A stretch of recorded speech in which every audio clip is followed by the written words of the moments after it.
What's up YouTube, this is Groudon Empire, and today I'm back for another mixed OU Wi-Fi battle that I had versus NiPPs. If you didn't, this is game 2, if you did not check out game 1, check that out first so you know whatever specific rule set or whatever we're using, and other announcements that I made regarding the channel and whatnot.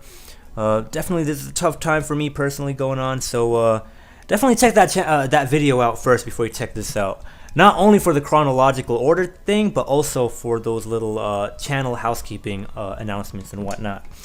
So yeah, this is game 2, and before we start, if you can click that like button to show your hype, you know, if you're hyped for this video, please remember, you know, click that like button, show the support for the channel.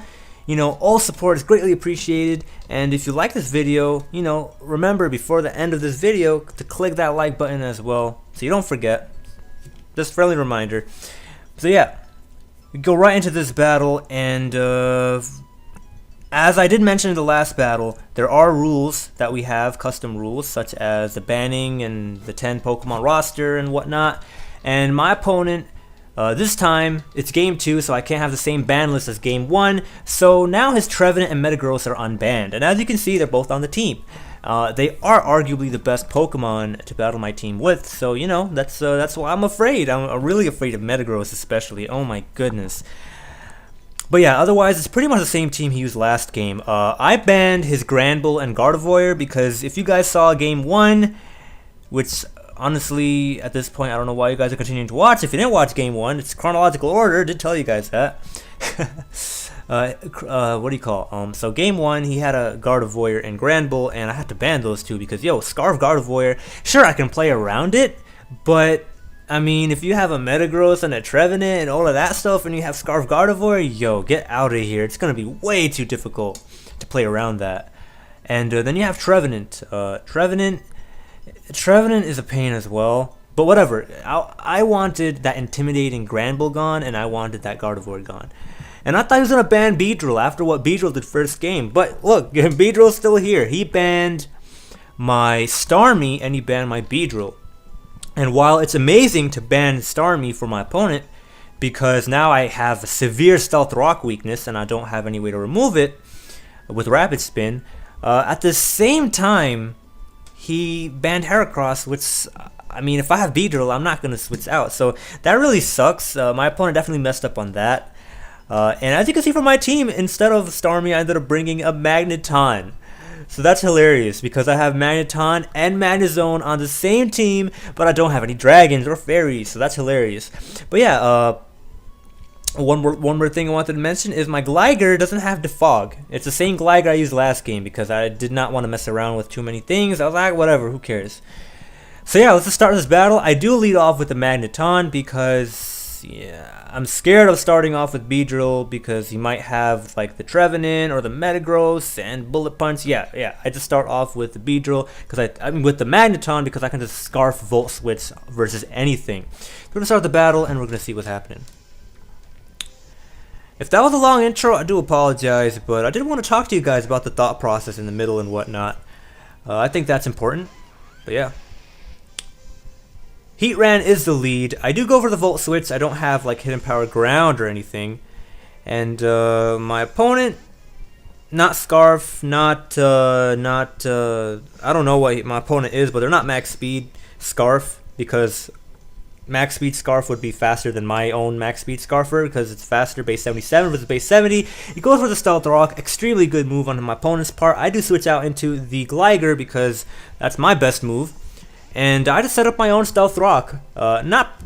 Predicting a switch maybe, but whatever. My opponent can do whatever they want. I just want to set up Stealth Rock, and then I'll react accordingly depending on what they do. They switch out into the Trevenant, which is nice and all, but I do have knockoff. I can knock off my opponent's Berry, and I'll be in great shape.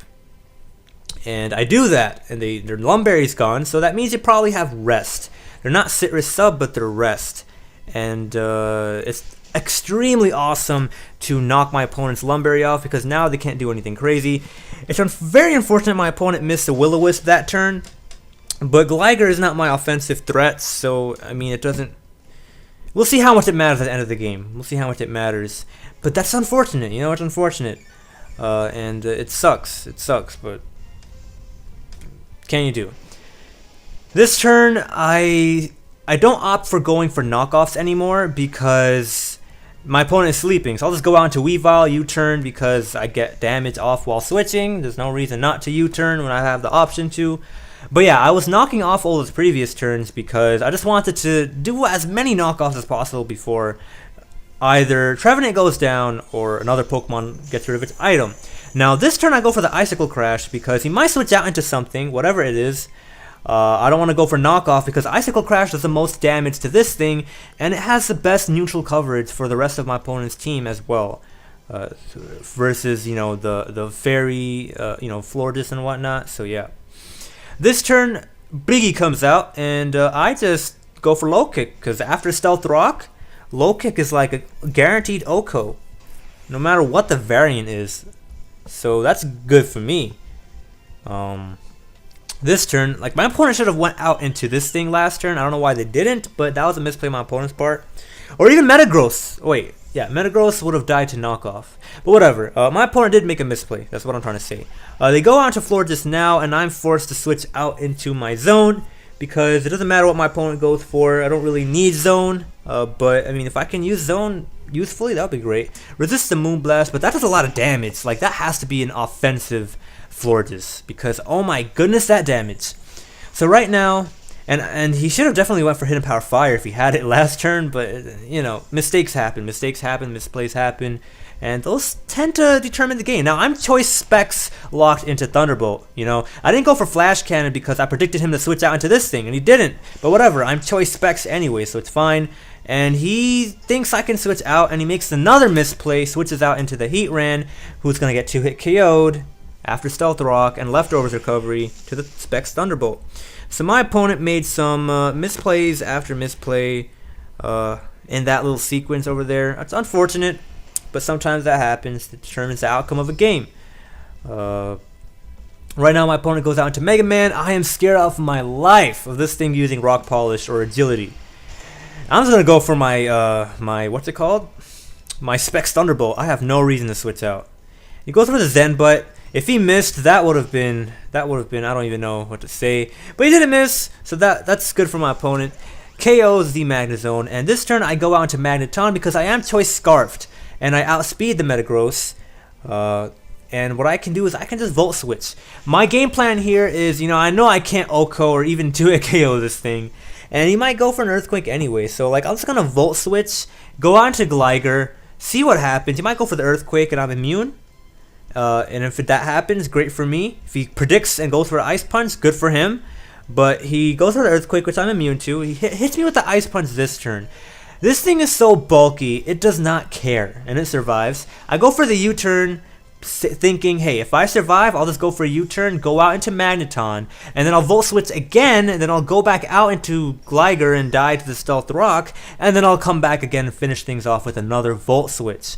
Because I do trap the Metagross as well, so it can't switch out.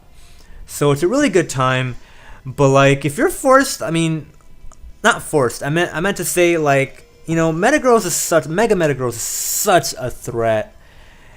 Like, honestly, I didn't think about the fact if I had a Choice Scarf Magnet Pull Magneton, I would actually be in good shape if I played like this. I didn't think about that, but in this situation, I thought about it and it was great. But when I was thinking about the matchup beforehand, I was like scared of my life. Now, again, if my opponent had Agility or Rock Polish Metagross, this game would have been different. I don't know what would have happened. But my opponent's Metagross is done now, and now he only has a Florges and a Starmie, and I can just Mega Evolve right here. Go for the U-turn because Poison Jab is not going to OHKO. Have to go for the super effective U-turn. I don't have any other bug moves. I didn't want to go for a U-turn because I thought that maybe my opponent might be annoyed that I'm U-turning and Volt Switching so much, but like, I am using a Mega Beedrill team, and I feel Mega Beedrill is best used when you have a dedicated Volt Turn team. There are weaknesses to Volt Turn teams, but again, Mega Beedrill's biggest strength is in Volt Turn. And I love Mega Beedrill, so if I'm using Mega Beedrill, I am going to have, you know, Magneton and Magnezone. I'm going to have Talonflame and Landorus or Gligar, you know, U-turn Volt Switch action. Landorus, Garchomp, they really give Volturn trouble. Anyways, I bring out the team captain in the end, and I finish the game off with the Brave Bird. I definitely prefer to finish games off with Poison Jab from Beedrill, my favorite Mega. I want to see the animation, but this best of 3 series, we did have captains, and I wanted my captain to shine. You know, but yeah, I definitely prefer to have Beedrill finish things off. Again, I hope you guys enjoyed this battle. Remember to check Nips' channel and Twitter out. His channel has a lot of interesting stuff. You'll probably see better games from him if you look at his channel, because I assure you Nips is a better than what this battle portrays. You know, I've battled quite a few people, and I know when my opponents are better than how they appeared in the game. This little set thing, you know, he made some misplays that he normally wouldn't make, and also team matchup. Mega Beedrill's really good. What can you do? Metagross's also really good, but you didn't have Rock Polish matchup, you know, whatever. That's Pokemon for you sometimes.